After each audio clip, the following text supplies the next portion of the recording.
Salut à tous mes petits Tenix, j'espère que vous vous portez bien. Aujourd'hui on se retrouve pour une nouvelle vidéo, on va mettre le zoom sur cette petite balle jaune, mais attention, pas dans son habitat naturel pour une fois. Saviez-vous que cette dernière, habituellement confinée aux lignes des cours, a élargi ses horizons pour s'inviter dans le monde du numérique. De l'écran des télévisions aux manettes des consoles, elle a ouvert la porte à une nouvelle façon de vivre le tennis. Dans cette vidéo, nous allons explorer l'évolution de cette passion en retraçant l'histoire des jeux vidéo de tennis, des premiers titres aux expériences immersives qui vous plongent dans le cœur du jeu. Préparez-vous à découvrir comment la petite balle jaune a réussi à s'adapter et à conquérir de nouveaux horizons. Allez, c'est parti!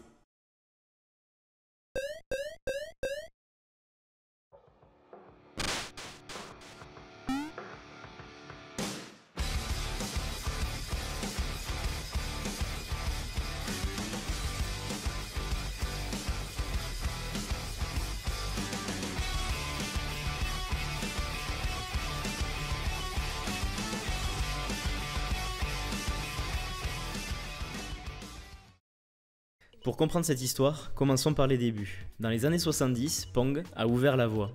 Ce jeu simple, où deux joueurs contrôlent des barres pour envoyer une balle, a posé les bases du tennis vidéo. Un jeu devenu iconique, cité par beaucoup comme le tout premier jeu vidéo de l'histoire. Mais sachez que ce n'est pas tout à fait vrai. En 1958, un jeu expérimental, issu littéralement d'un laboratoire, avait lancé le concept sans même le savoir. Tennis for Two a été présenté sur un oscilloscope, offrant un aperçu précoce de ce que le tennis virtuel pourrait devenir. Comme son nom l'indique, Tennis for Two se joue à deux. Chaque joueur est muni d'un petit boîtier équipé d'une molette et d'un bouton. La molette permet de choisir l'angle avec lequel la balle sera renvoyée, tandis que le bouton correspond à la frappe. Sur l'écran, on retrouve une ligne représentant le sol, une autre pour le filet, et enfin un point pour la balle. Les principes de ce jeu sont donc rudimentaires. Il n'y a pas de joueur sur le terrain, ni même de décompte des points ou de détection de faute. La balle rebondit au contact du sol ou du filet, et les joueurs peuvent lui donner une impulsion avec un angle déterminé. C'est peu, mais largement suffisant pour inciter les visiteurs à jouer à l'époque. Lorsque Tennis for Two a été créé, personne ne se doutait que le jeu vidéo verrait une telle progression dans les quelques décennies suivantes. Le terme jeu vidéo lui-même n'existait d'ailleurs pas. Ce n'est que dans les années 80, après la popularisation des bornes d'arcade, que le concept de jeu vidéo allait se démocratiser. Tennis for Two et la petite balle jaune ont donc été le précurseur d'un nouveau genre. Dans les années 80 et 90, le tennis a pris d'assaut les consoles. Top Player Tennis et Pete Sampras Tennis, sortis sur Mega Drive en 1994, ont commencé à offrir une expérience plus riche et engageante.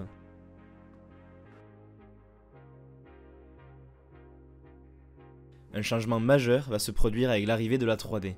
Attention cependant, il ne s'agit pas de la version la plus avancée que l'on trouve dans les jeux d'aventure un monde ouvert de Mario, pas question d'exagérer, mais c'est une franchise de tennis qui reste bien ancrée dans les mémoires. Je ne pouvais pas créer cette vidéo sans mentionner Virtua Tennis. Oui, ce fameux jeu. À mon sens, il inaugure une période florissante qui va s'étendre sur plus de 15 ans, marquant l'apogée des jeux vidéo de tennis. L'avènement de la 3D coïncide parfaitement avec le lancement de Virtua Tennis, qui a d'abord fait son apparition sur les bornes d'arcade. Il est incroyable de voir à quel point ce jeu n'a pas pris une ride. Il se joue toujours aussi bien et le plaisir est instantané. À la fois amusant et exigeant, surtout à mesure que les matchs avancent. C'est vraiment impressionnant. La fluidité des mouvements, sans ralentissement, grâce à la capture des mouvements, a été une première pour ce sport, offrant plus de réalisme. Contrairement à d'autres jeux de l'époque, il n'y a pas de coupure dans les gestes. Ce jeu va littéralement révolutionner le genre des jeux de tennis. De plus, pour presque la première fois, les joueurs ont la possibilité d'incarner de véritables athlètes sous licence. Quelques années plus tard, le premier Top Spin fait son apparition. Contrairement à Virtua, qui reste très orienté arcade, Top Spin se présente comme la première véritable simulation 3D sur console. C'est une marque indélébile. D'ailleurs, Top Spin devient rapidement le principal concurrent de Virtua, à l'image de la rivalité entre FIFA et PES dans le football. Il y a Top Spin et Virtua. En 2003, un véritable bouleversement s'opère dans l'univers du jeu vidéo de tennis. Top Spin sort d'abord sur Xbox avant d'être adapté sur PC et PS2. L'histoire se poursuit avec ses deux rivaux sur les consoles de nouvelle génération de l'époque. Avec l'avènement de la HD, ils se mettent à jour sur Xbox 360 et PS3, avec l'arrivée de Virtua Tennis 3 en 2007. L'année suivante, Top Spin emboîte le pas en nous offrant une autre masterclass. À la même période, loin du réalisme toujours plus poussé de ces titres, une autre révolution arrive, Wii Sport. Ce jeu a littéralement transformé la façon dont nous percevons le sport dans les jeux vidéo. Avec ses contrôles de mouvement, il permettait aux joueurs de vivre l'expérience du tennis dans leur salon.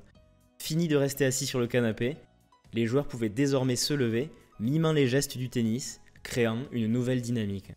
Proposé dans le pack de départ avec la Wii qui a été un succès planétaire, forte de ses plus de 100 millions d'exemplaires écoulés, ce jeu a également permis de démocratiser le sport auprès d'un public de tout âge.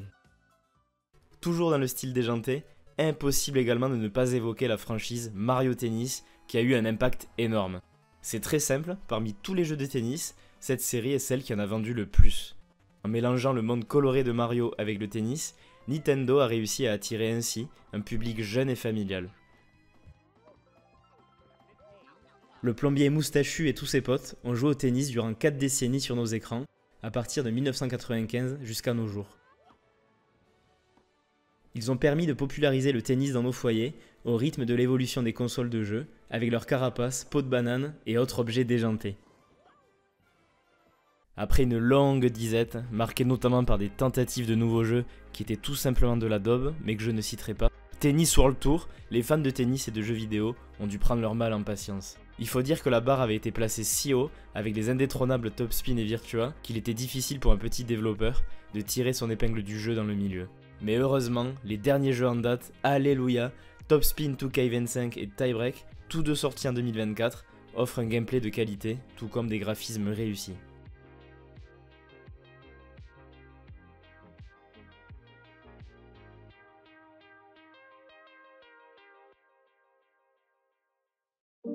Le tennis dans les jeux vidéo n'a cessé d'évoluer au fil des ans, de Pong à Wii Sport, en passant par des titres emblématiques qui ont captivé des millions de joueurs. Que vous soyez un joueur de tennis passionné ou simplement un amateur de jeux vidéo, ces jeux ont réussi à unir ces deux univers de manière unique. Et toi, derrière ton écran, quel est ton jeu de tennis préféré qui a bercé ton enfance, où tu as joué une multitude de parties avec tes potes, ta famille? Dis-le moi en commentaire, car la liste n'était pas exhaustive aujourd'hui, il existe plein d'autres jeux. J'espère que la vidéo t'a plu, n'oublie pas de liker, de t'abonner, de commenter, tu commences à en avoir l'habitude, et je te dis à très vite, c'était Bastoun.